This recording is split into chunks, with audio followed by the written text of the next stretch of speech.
Hey peoples, all right. So, how are you? Hello. What's up? How you doing? Are you alive? Are you a zombie? Are you half and half? Are you a vampire? Only part-time vampire? All right. So, this week I'm going to switch things up just a little bit. We've been doing most influential women every week for a while now. And while that's amazing to do, this week I'm actually going to talk about why the subject of women in STEM and tech fields are so important. Now, everyone's knowledge in this topic varies depending on the information we've been exposed to and that's been available up until now. So, I'm going to back it up a step. Let's talk some stats.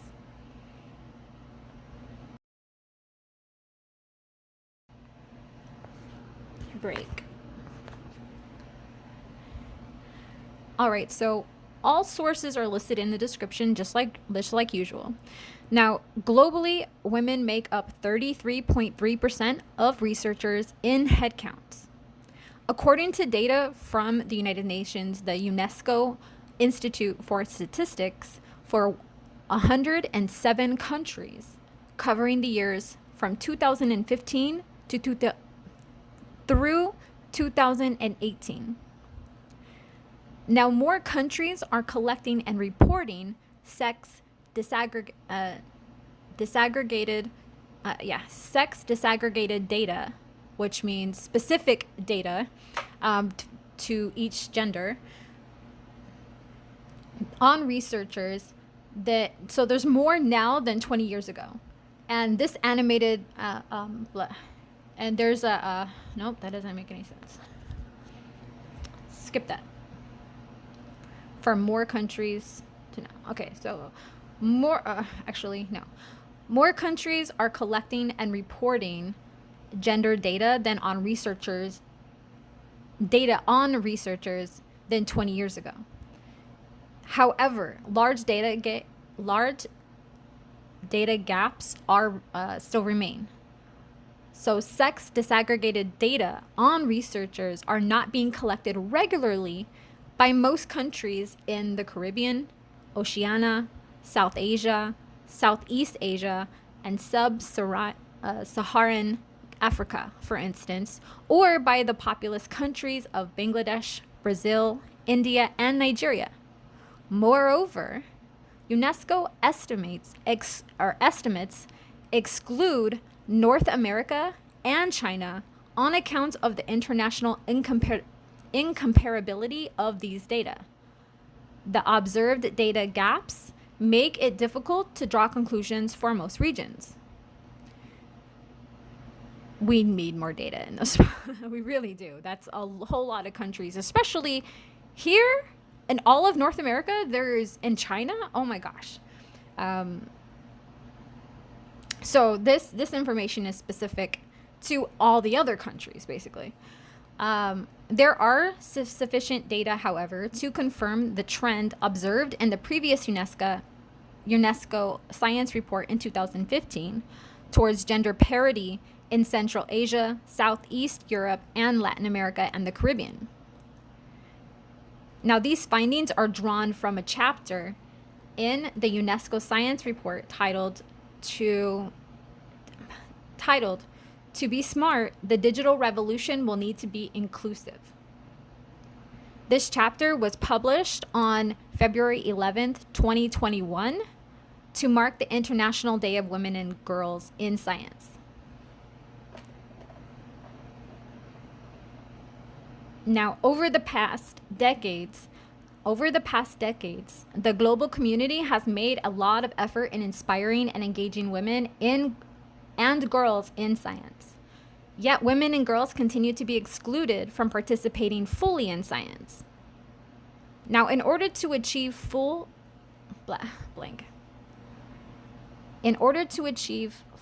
and equal access and participation in science for women and girls, and further achieve gender equality and the empowerment of women and girls,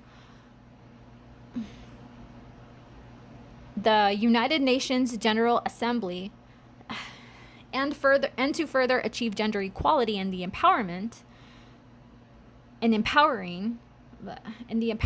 of women and girls. Yeah. In order to achieve, just skip that. In order to achieve full and equal access, in order to achieve full and equal access and participation in science for women and girls, and further achieve gender equality and the empowerment of the same, the United Nations General Assembly declared February 11th as the International Day of Women and Girls in Science in 2015. Now, a significant gender gap has persisted throughout the years at all levels of science, technology, engineering, and mathematics, which is STEM, disciplines all over the world. Even though women have made tremendous progress towards increasing their participation in higher education, they are still underrepresented in these fields. That means we don't have enough. There's still a lot of room for improvement. There's still, fuck it, scrap that part. Okay, so they are still underrepresented in these fields.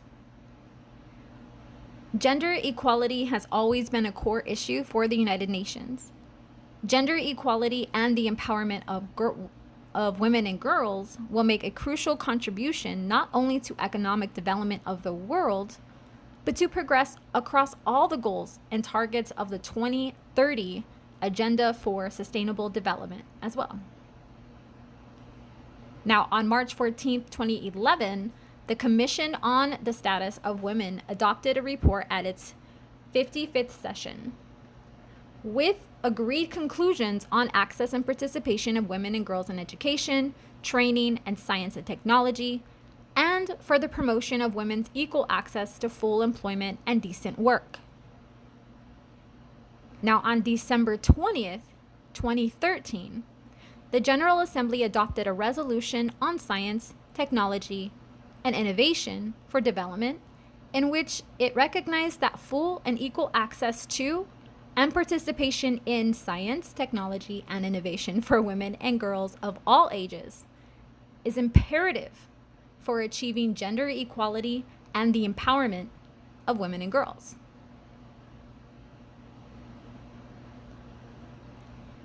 Now, here's some time for Did You Know Stats via United Nations. Now, women are typically given smaller research grants than their male colleagues. And while they represent 33.3% of all researchers, only 12% of members of national science academies, only 12% of members of national science academies are women. In cutting-edge fields such as artificial intelligence, only 1 in 5 professionals, 22%, is a woman. Now, despite a shortage of skills in most of the technological fields driving the fourth industrial revolution, women still account for only 28% of engineering graduates and 40% of graduates in computer science and informatics. Female researchers tend to have shorter, less well-paid careers. Their work is underrepresented in high-profile journals, and they are often passed over for promotion. Very, very, very true.